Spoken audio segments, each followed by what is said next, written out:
Ladies and gentlemen, there is something ancient, even sacred, about the way truth chooses to reveal itself. It does not shout. It does not insist. It slips through the cracks, hidden in symbols, metaphors, dreams, and often in humor. A well-timed joke, especially one that seems careless or light, can carry a payload of truth more potent than any lecture, sermon, or philosophy. Humor becomes the disguise. Truth becomes the seed. Most people are not ready to face truth directly. It's too bright, too sharp. It pierces the illusions they've spent their lives curating. The identity doesn't want truth. It wants validation. It wants reinforcement. And so, if truth arrives dressed too honestly, the ego rejects it. But when truth is wrapped in a laugh, when it sneaks in through a joke, the defenses come down, the body softens, the mind relaxes, the conscious gatekeeper lowers its guard, and the subconscious listens. Humor operates on multiple frequencies. On the surface, it is entertainment. It makes us smile, but underneath it bypasses the rational filters. It's a shortcut through resistance. When someone laughs, their brain enters a different state. Electrical patterns shift. Stress hormones lower and creative centers light up. The laugh disarms the conditioned response. In that split second of openness, a deeper message can embed itself. That message might be disruptive. It might question assumptions. It might mock the sacred cows of tradition, ideology, or morality. But because it was delivered with levity, the nervous system doesn't treat it like a threat. It treats it like a release. And within that release, the truth plants itself, not through argument, not through logic, but through resonance. The subconscious mind doesn't deal in language. It deals in emotion, image, rhythm, association. So when humor delivers a truth, it does so not as a bullet, but as a melody. And we don't remember what was said. We remember how it made us feel. That feeling lingers. It vibrates beneath the surface. Long after the joke is forgotten, the insight remains, reshaping thoughts, rearranging perception. This is why dangerous or subversive humor holds so much power. It plays with the boundaries of what is allowed to be said. It dances on the edge of discomfort, and in doing so, it forces a deeper question to arise. Why does this bother me? Why do I find this funny or offensive or unsettling? These questions point not to the joke itself, but to the belief structures behind the reaction. The joke becomes a mirror, and in that reflection, if one is willing to look, there is revelation. Humor can go where reason cannot. It can talk about death, race, politics, sex, identity, subjects too charged for rational discussion, because it allows us to approach them sideways. It removes the pressure of correctness and replaces it with the spontaneity of insight. And in that moment of disarmed attention, the mind may glimpse something real, a contradiction, a double standard, an outdated assumption. A truth wrapped in humor also teaches differently. It teaches through impact, not information. You can read thousands of words and forget them all. But one joke, heard at the right moment, can rewire a belief system. Why? Because it hits the nervous system before it hits the intellect. The body reacts. The energy shifts. There's no time to defend. The response is felt before it's processed. Humor also gives us permission to hold contradictions, to laugh at what we fear, to see both the absurdity and the depth in something. In that paradox, there is space for new understanding. A society that cannot laugh at itself is a society stuck in ego. A self that cannot laugh at itself is a self stuck in identity, and when we are stuck, we are blind. We mistake the illusion for reality, but humor loosens the grip. It allows us to hold beliefs lightly, to step outside our roles, and to witness the script from above. And the witness, that elevated state of awareness, is where truth lives, not the kind of truth that must be proven, but the kind that is felt. Humor can awaken this awareness because it collapses the mental structures just long enough for consciousness to slip through. The joke is not the truth, it is the doorway, the vehicle, the signal, the archetype of the fool, the trickster, the clown, all of them ancient symbols of transformation. Remind us that truth often wears a smile, not because it is trivial, but because it is too powerful to be absorbed all at once. The power of humor is not just in what is said, but in what is revealed when resistance fades. And that moment, when a laugh breaks through fear, judgment, or pride, is the moment where something real begins to stir underneath the surface of the self. Every human being is born into a pattern. A pattern of beliefs, emotions, thoughts, and perceptions, most of which are inherited unconsciously. From the moment you begin to observe your environment, your brain starts wiring itself to reflect what you see, hear, and feel. If love is inconsistent, you begin to equate love with unpredictability. If success is surrounded by struggle, you link prosperity with pain. If humor is punished, you associate boldness with danger. All of this becomes a script, your unconscious operating system. And unless you intervene, you live not by choice, but by default. To reprogram your reality, you must first understand that your outer world is simply a projection of your inner world. Your brain is not just recording your life, it is creating it. Your perceptions filter experience. Your thoughts organize your biology. Your emotions signal your direction. And over time, your repeated reactions become your personality. Your personality becomes your personal reality. So when someone says, "That's just the way I am," what they really mean is, "That's the way I've been repeatedly programmed." But what if you were never meant to stay programmed? What if you were designed to rewrite your internal code, not once, but again and again, in alignment with evolution, expansion, and transformation? The only thing that stops you is the fear of stepping into the unknown. Because the unknown is unfamiliar, it threatens safety.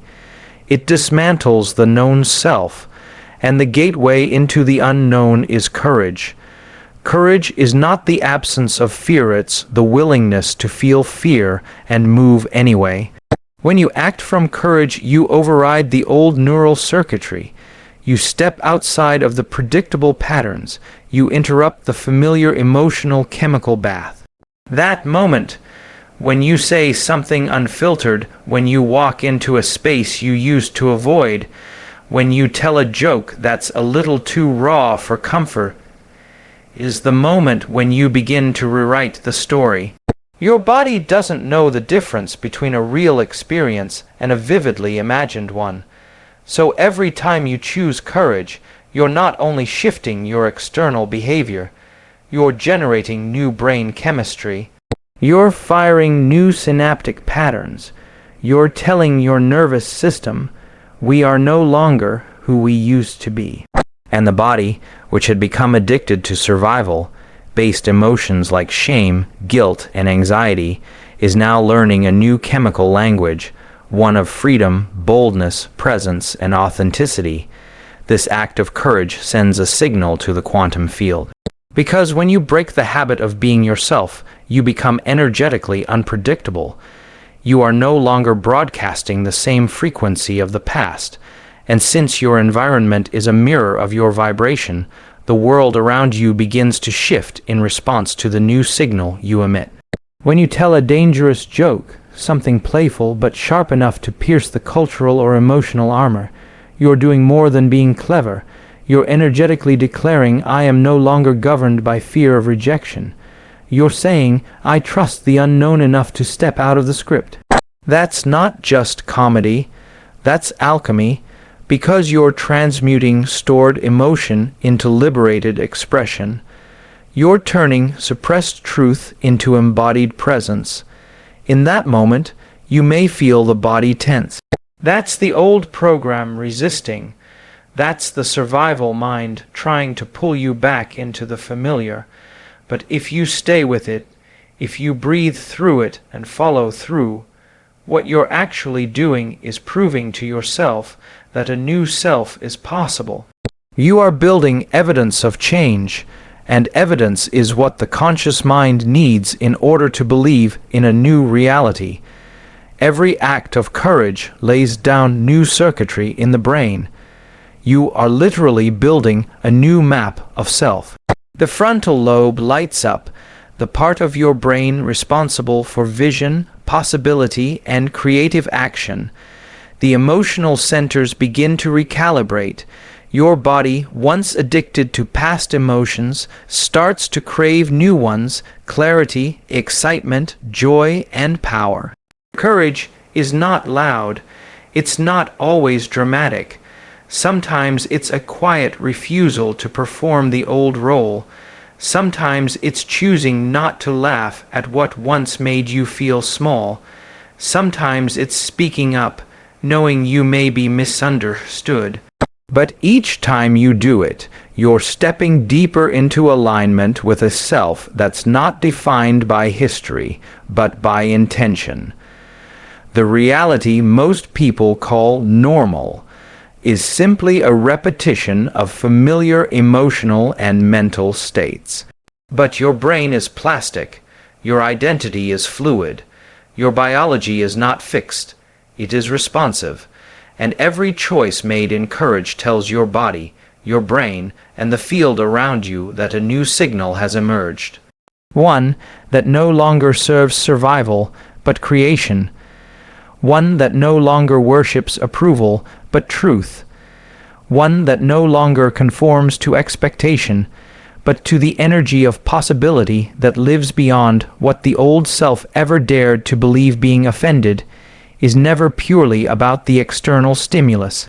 It's not about the words spoken, the meme posted, the tone used, or the joke told. Those are only triggers, surface-level events that awaken something already unresolved within.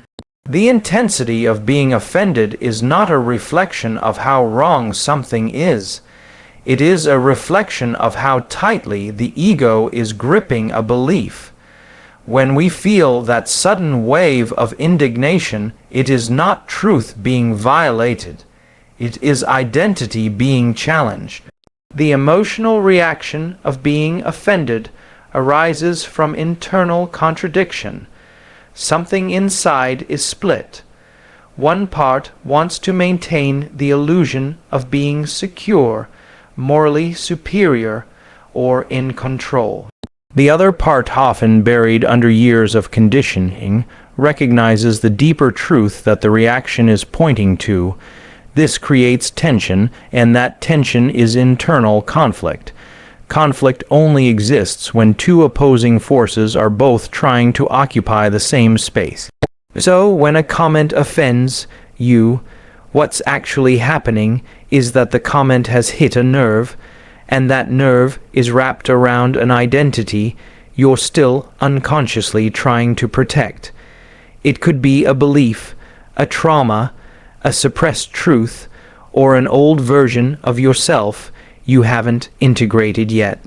The offense is the alarm system, emotional discomfort that signals where you are still not free. The mind likes to blame the external world. It says, he shouldn't have said that. She crossed the line. That's not appropriate. But these are intellectual justifications for a biological event.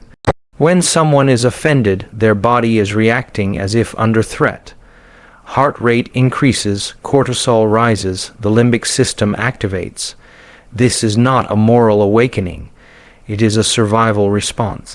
The brain cannot distinguish between a physical attack and a psychological one if both challenge the constructed sense of self. The body tenses up not because a great injustice has occurred, but because the nervous system has detected a threat to the ego's coherence. The ego survives through consistency. It builds its identity through repetition, repeated thoughts, repeated emotions, repeated stories. So when an external comment contradicts the internal narrative, the ego fights back. It fights with outrage, with defensiveness, with moral righteousness. But underneath that armor is insecurity. If a person were truly grounded, truly healed, truly sovereign, they would not be offended. They would be curious. They would observe the trigger as information. They would notice the reaction as an opportunity. They would ask, why did that land so hard? What part of me still needs approval or validation? What belief am I defending right now? Offense is a compass. It doesn't point outward. It points inward toward the unresolved. It reveals where the self-image is fragile. If you are offended by someone's words, it is likely that those words are echoing something you already fear, deny, or suppress within yourself. The louder the reaction, the deeper the wound. It's not about suppressing your feelings. It's about witnessing them with awareness. When you feel offended, the old pattern is to react, push away, cancel, judge, moralize. But the new pattern, the awakened pattern, is to pause, to breathe, to turn inward and ask, what story did that moment disrupt? What image of myself am I clinging to so tightly that a few words can shake it? Being offended is a feedback loop. It shows you how much power you've given to the external world to define your internal state. True freedom is when you reclaim that power. When someone says something and you feel nothing but presence. Not numbness, not detachment, presence. Presence allows you to see clearly, to observe without reaction, to respond from alignment, not from programming. In neuroscience, when a familiar emotional trigger is met with a new response, a new neural circuit is formed. That is how transformation begins. If you always meet offense with defense, you reinforce the same circuitry, but if you meet it with inquiry, with curiosity, you create a gap. In that gap, the old identity begins to dissolve, and in its place, a new self is born, not one built on protection, but on awareness. This is the essence of internal alchemy, taking reactive emotion and converting it into conscious growth. Being offended is not a sign that the world is wrong. It's a signal that something in you is ready to be seen, processed, and released. Not fixed, not judged, witnessed. The trigger is the teacher. The discomfort is the doorway. The reaction is the raw material from which you can forge a deeper, freer, more integrated self. A joke is never just a joke. To the unconscious mind, it may pass as humor, entertainment, or even foolishness.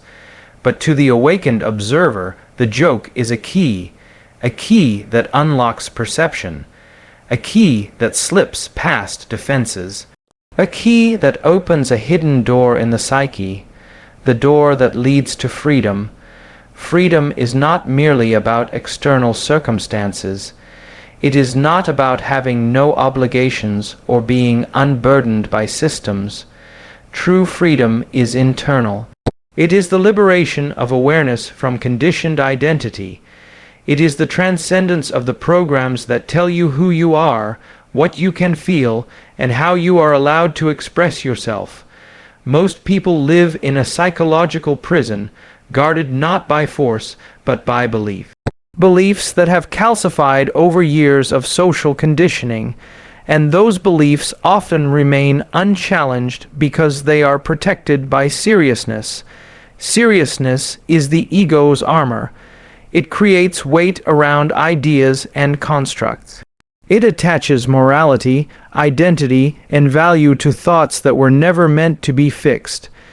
And as long as something is treated as sacred, unquestionable, or off-limits, the ego keeps its grip. That's where the joke enters. The joke, when delivered with timing and boldness, shatters the illusion of permanence. It pokes a hole in the veil. It momentarily collapses the belief structure, not through argument, but through laughter. Why is laughter so powerful? Because it is involuntary. You can't think your way into genuine laughter. It erupts. It overrides logic. It bypasses mental filters. And in that brief eruption, the body tells the mind, something true just slipped through. It may have been disguised as absurdity, it may have been exaggerated, but the laughter proves it landed, and in that landing something is deconstructed. If only for a second, that deconstruction is the gateway. When the ego softens, even momentarily, awareness expands. New perspectives become possible. The self is no longer confined to the habitual thought patterns that normally dictate perception. This is why people describe comedy as liberating. It's not just that it feels good, it's that it reveals what was previously hidden, the absurdity of control, the illusion of certainty, the rigidity of identity. The joke, then, becomes an agent of chaos, not destructive chaos, but creative chaos. The kind that breaks up stagnation, the kind that makes space for the unknown. Every time you laugh at something that challenges a deeply held belief, you are growing, you are evolving. You are saying to the universe, I'm not afraid to let go of the script. There's a reason truth tellers throughout history have often used humor. The jester in the king's court could speak the truth to power, not by confronting it, but by mocking it.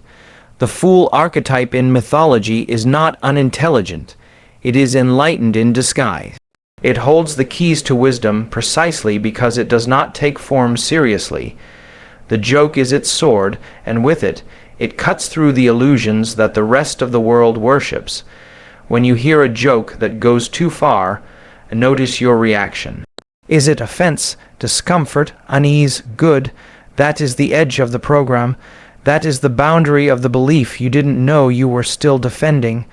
The power of the joke lies in its ability to show you where you are not yet free, where you still grip tightly, where you still define yourself by past experience or social agreement. The laughter, if you allow it, breaks the chain. To live playfully is to live beyond control. To joke about yourself is to admit that identity is fluid. To laugh at the rules is to acknowledge their temporary nature. Every time you use humor to pierce the veil of seriousness, you are reprogramming your nervous system to accept uncertainty, to welcome paradox, to dance with chaos rather than fear it.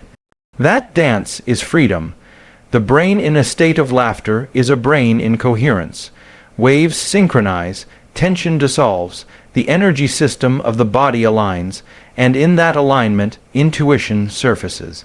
Creativity expands, the frontal lobe, the seat of vision and higher thinking, lights up. You're no longer locked in the loop of survival.